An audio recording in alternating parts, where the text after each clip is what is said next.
These 5 facts explain why Venezuela could be on the brink of collapse. The situation in Venezuela is going from bad to worse. This week, Venezuelan President Nicolas Maduro repeated his threat to seize closed factories and nationalize them. A bold move considering his popularity numbers are in the tank and the opposition, which won legislative elections late last year, is breathing down his neck.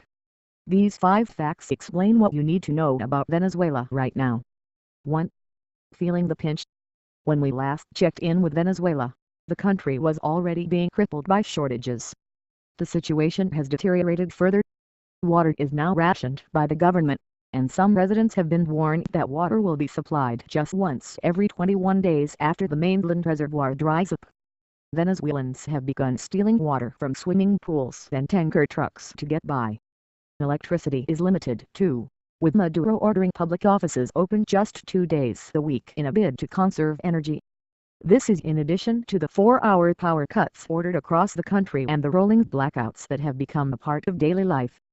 Basic medicines like aspirin are nowhere to be found, and supermarket shelves are often empty. In April, another devastating blow: the country's largest private company, Empresas Solar S.A., closed its doors. Empresas makes 80% of all beer consumed in the country, a tough turn of events at a time when Venezuelans could use a drink. 2. How Venezuela got here. As Hemingway would say, Venezuela went bankrupt gradually, then suddenly. For years, the country has been deeply dependent on its vast oil reserves, which account for 96% of export earnings and nearly half its federal budget. That was manageable when oil was selling at more than $100 a barrel.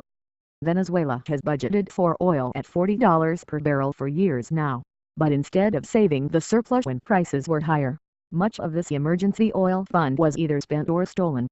Venezuela would now need oil prices to reach $121 per barrel to balance its budget. Instead, they're hovering around $50. Damage to Venezuela's economy has been exacerbated by drought.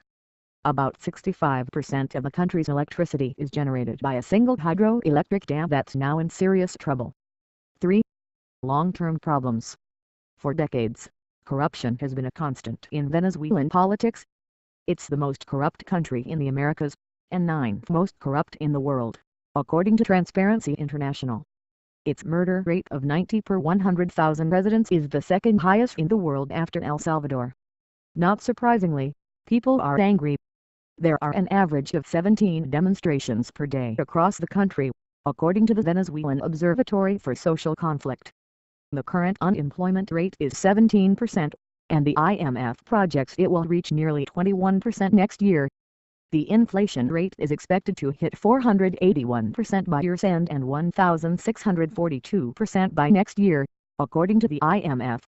To put it in perspective, in February a McDonald's Happy Meal in Caracas cost $146 at the official exchange rate of 6.3 bolivars per dollar. 4. Changing of the guard.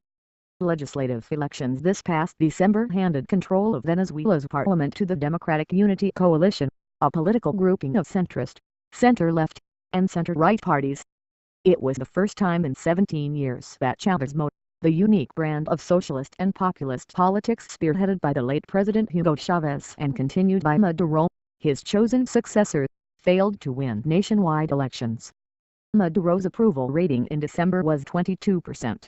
Today it's 15%. Some 70% of Venezuelans want him removed from office. Populists need popular support, and Maduro's is running out. 5. Rage against the clock.